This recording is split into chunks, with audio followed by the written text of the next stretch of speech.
Ben ritrovati gentili amici e amiche alla Visione all'Ascolto con l'appuntamento con Mixed, la politica di Enzo Cattanuzzi, il nostro settimanale di approfondimento su friulitv.net. Già collegato con noi Enzo Cattanuzzi, al quale do il buon pomeriggio Enzo.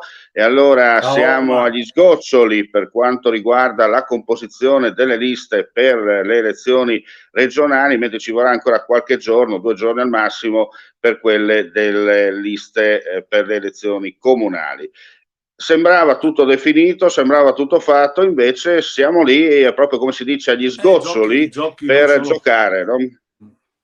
i giochi non sono ancora fatti, specialmente nel partito, diciamo così, che gode del sondaggio più forte, quello di Fratelli d'Italia. Pare sia tutto demandato in quel di Roma, nelle mani plenipotenziarie, forse anche della stessa Premier Meloni, che conosce bene il Friuli Venezia Giulia, per cui pesi e misura dovrà anche calcolare molto bene, perché insomma è un obiettivo al quale Fratelli d'Italia ci tiene molto, insomma, no? E quindi sembra che siano privilegiati dei politici di peso e naturalmente anche dei politici di esperienza rispetto magari anche a dei politici che sono storici, che magari in qualche modo non hanno ancora l'affidamento completo del partito. Questa è una cosa ancora all'ultimo momento, insomma, che comunque alla fine una scelta verrà fatta. Certamente lascerà qualche strascico, come sempre, in tutte le competizioni, no? Poi c'è anche il problema di Forza Italia, che qualcuno ha rinunciato, per cui magari un via libera a qualche pretendente ancora più forte. La Lega pare che abbia trovato invece la quadra con dei rappresentanti zona per zona, assessori comunali, eccetera. E anche qui diciamo che il capogruppo uscente è uno dei favoriti e via, insomma. Il centro-sinistra sta chiudendo le liste in sordina a questo punto perché attende le ultime indicazioni che verranno un po' dal congresso, ma comunque le liste devono essere chiuse prima e forse verranno chiuse anche in concomitanza, no? Perché si vota domenica, quindi mancano poche ore per chiudere le liste. Naturalmente c'è qualcuno che è esente a prendere sulle firme, quindi anche avvantaggiato, insomma, no? C'è qualche anche Certo. lista che sta tentando di prendere sulle firme e quindi vedremo. Vedremo lunedì, martedì, insomma, giochi fatti che cosa succederà. Senti, abbiamo detto, no? Molto traffico intenso a destra, tra camionisti pesanti e corriere non fuori norma Sì, per quanto riguarda il CO2 e via dicendo, altri partiti che invece clamorosamente qualcuno ha deciso di declinare l'invito e starsene fuori perché rischia di entrare soltanto a portare voti ad altri e alla fine non otterrà lo scranno che gli interessa, no? Per quanto riguarda il ruolo all'interno del Palazzo della Regione.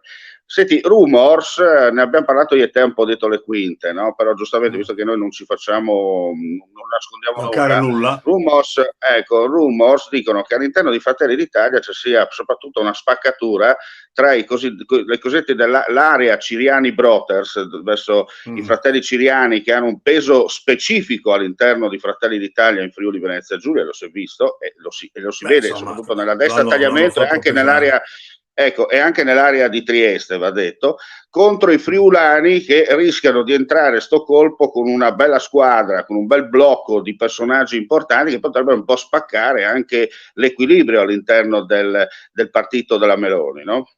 Sì, c'è una competizione in atto perché si sa benissimo quando i partiti cominciano a gonfiarsi, nel senso che hanno molti consensi, è successo a Forza Italia al tempo, alla Lega, ci sono anche, non dico delle correnti, ma delle fazioni che in qualche modo tentano di prendere il potere del partito, no? Quindi i fratelli ciriani sono molto forti, l'hanno dimostrato, anche perché hanno un ministro in carica e soprattutto il sindaco di Pordenone che eccelle nella sua operatività amministrativa. E poi c'è Udine che cerca un riscatto, no? Cerca un riscatto a tutti i livelli, quindi sta mettendo dentro il più possibile dei personaggi in grado di amministrare, di essere già pronti proprio e mi pare che la lista sta cercando questo, insomma le ultime tasselli sono questi. Ci sarà probabilmente una compensazione con la lista di Udine nella lista comunale, quindi magari qualcuno verrà deviato, mandato lì nella lista di Udine, anche perché è evidente che il gioco tra il coordinatore Rizzetto e il coordinatore, diciamo così, nazionale, è chiaro che il nazionale probabilmente avrà l'ultima parola, quindi non penso sia uno sgarbo, penso che sia più che altro un check and balance in tutte le manifestazioni elettorali. Ci sono poi dei mal di pancia, si sa benissimo chi è escluso e che ha dato la propria disponibilità rimane male, magari qualche volta avremo anche contro, però sono cose che vengono messe in certo. conto, ecco, in conto. Poi vediamo, c'è qualche lista che non si presenterà e questo è un punto di domanda, perché molti tentano di fare gli assessori esterni, no? E questo anche peserà, perché l'elettorato in qualche modo adesso vuole avere le facce che si spendono e qualcuno magari che vada anche al vaglio dell'elettorato per capire se ha fatto bene o fatto male l'amministratore. Pesa anche qualche mal di pancia anche nei comuni dove i sindaci hanno lasciato la carica per correre alle regionali. Non è il caso di qualche sindaco, che l'avevo detto già prima, ma chi all'ultimo momento ha scelto magari non solo la fazione sua, ma gli è stata offerta un'occasione anche in altre liste che erano un momentino in antitesi con la sua logica politica, e lì comincia un po' il mal di pancia, no? Come ho Certo. sempre detto, le elezioni regionali sono una cosa anomala, perché è evidente che tutti cercheranno i candidati il consenso a destra e a sinistra. È Certo. evidente che anche se uno vota a sinistra, però ha l'amico Mm. a centrodestra, l'amico più forte, le famiglie, insomma, Diciamo c'è che un non ci sono più le mix-max. correnti di una volta, dai. No, Senti, assolutamente.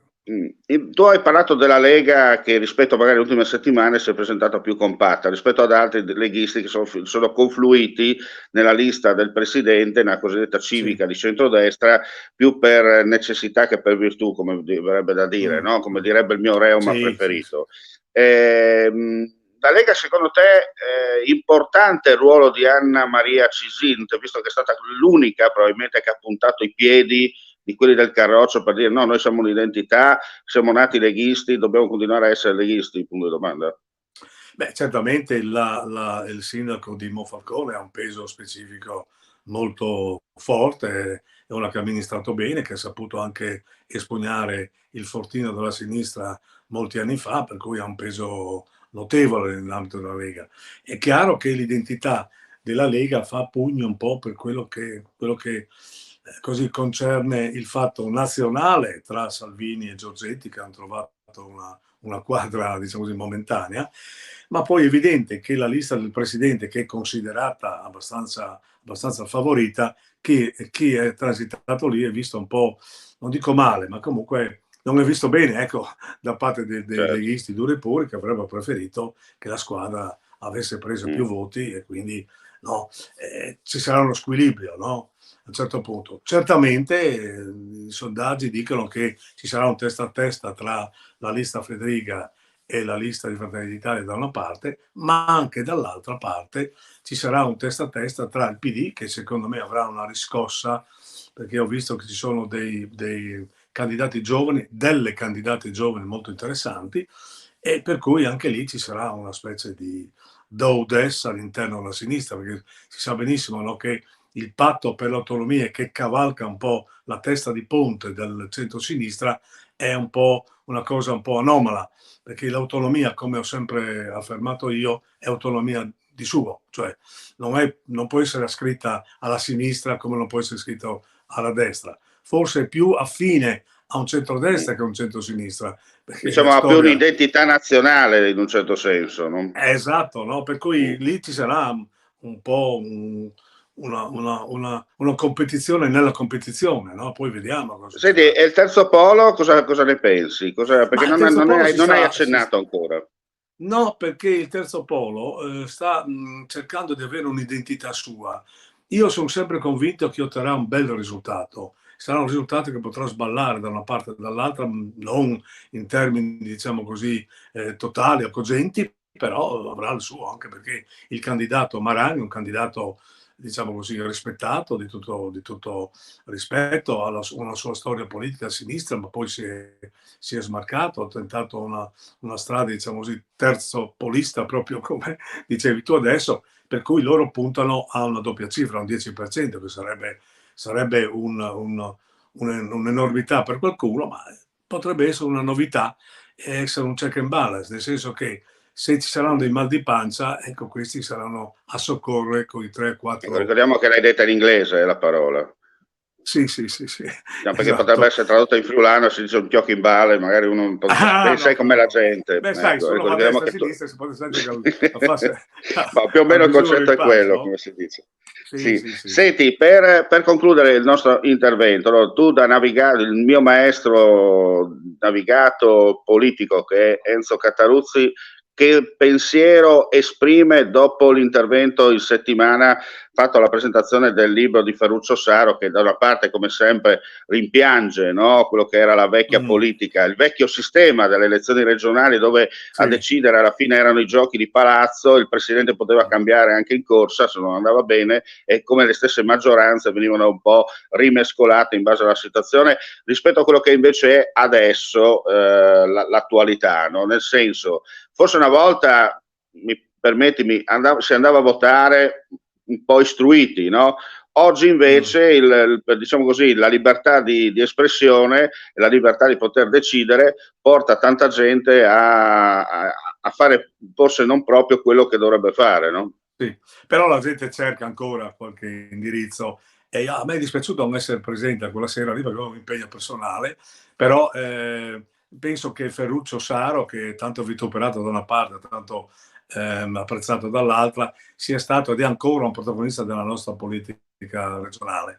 È uno che ragiona di politica, è uno che si mette in discussione. Il libro lo descrive benissimo perché fare e disfare ha detto la verità in sostanza, no? Lui ha tentato, poi lui è un esperto in questa materia.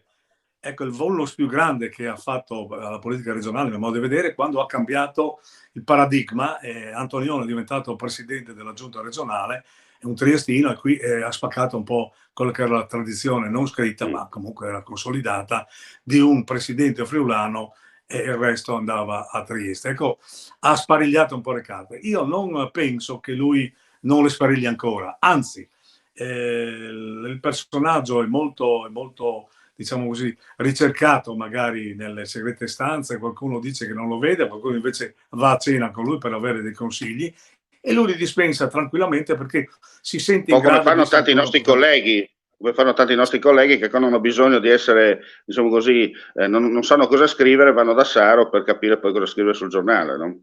O in televisione. Comunque Saro io lo ritengo comunque la risorsa per la regione, perché comunque sia, se non altro non ci fa annoiare, la politica bisogna anche di questo, no? Quindi io penso che il suo libro avrà successo, se non altro per la curiosità di capire gli aneddoti. Poi è stato presentato delle firme importanti, per cui insomma. E secondo me è Ballo che assenta in regione deve dire grazie a Ferruccio Saro, che ha fatto un'operazione politica non da poco. Difatti io vedo che lui ha fatto 2 o 3 colpi, diciamo così. Io penso anche lo stesso sindaco di Martignacco, no? Che è transitato da una parte e dall'altra, ma anche altri. Le pedine, insomma, le ha messe bene, e secondo me ha favorito sicuramente il ritorno di qualche consigliere regionale, e io penso anche un certo riavvicinamento con il presidente in carica. Sa benissimo che la politica è l'arte del possibile, e Saro il possibile lo cerca sempre, insomma, ecco. E Machiavelli insegna, come si dice in questi casi. Esatto. Bene, grazie al nostro Enzo Cataruzzi. Chiaramente, Enzo, noi in prossima puntata avremo le idee più chiare, nel senso che sapremo chi è dentro e chi è fuori, e da lì potremo cominciare, insomma, a buttare le carte, come si dice in questi casi. Grazie ai nostri amici vicini e lontani per la partecipazione. Vista l'ora, non resta che augurare a tutti voi un buon proseguimento di giornata. Ricordo ancora che l'informazione su Friuli TV prosegue nel corso della giornata con gli aggiornamenti, insomma, attraverso il nostro sito e i nostri social network collegati. Vista l'ora, ripeto, buon pomeriggio e alla prossima, come si dice. Mandi, arrivederci, ciao.